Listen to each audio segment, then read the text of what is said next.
ظهر الفنان العراقي محمود التركي برفقة الفنان السعودي الكبير محمد عبده، وأطربه بغناء أغنيته الشهيرة الأماكن، وعبر عن سعادته وامتنانه بهذا اللقاء. وشارك محمود التركي متابعيه بمقطع فيديو انتشر عبر صفحات مواقع التواصل أثناء لقائه بمحمد عبده، الذي بدا لقاء حميميا ودودا. وغنى محمود التركي مقطعا من أغنية الأماكن على مسامع محمد عبده، الذي أبدى رضاه على صوت وأداء التركي في غناء الأغنية.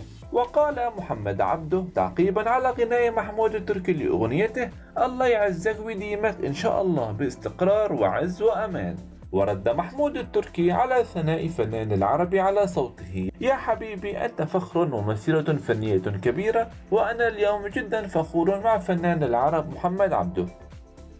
الأماكن كلها مشتاقة لك، والعيون اللي انرسم بيها خيالك،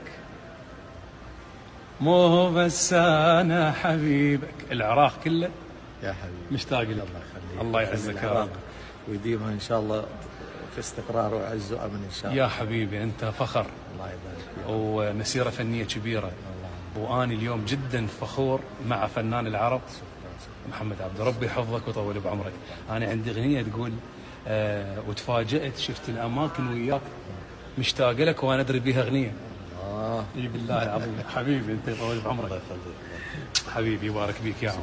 ربي يحفظك ويطول بعمرك. أنا عندي أغنية تقول: وتفاجأت شفت الأماكن وياك، مشتاقة لك وأنا أدري بيها أغنية، قبل أن يقبل رأسه تعبيرا عن حبه وتقديره. وكتب محمود التركي معبرا عن سعادته بلقاء محمد عبده عبر إنستغرام: تشرفت بلقاء فنان العرب صاحب الصوت والإحساس محمد عبده.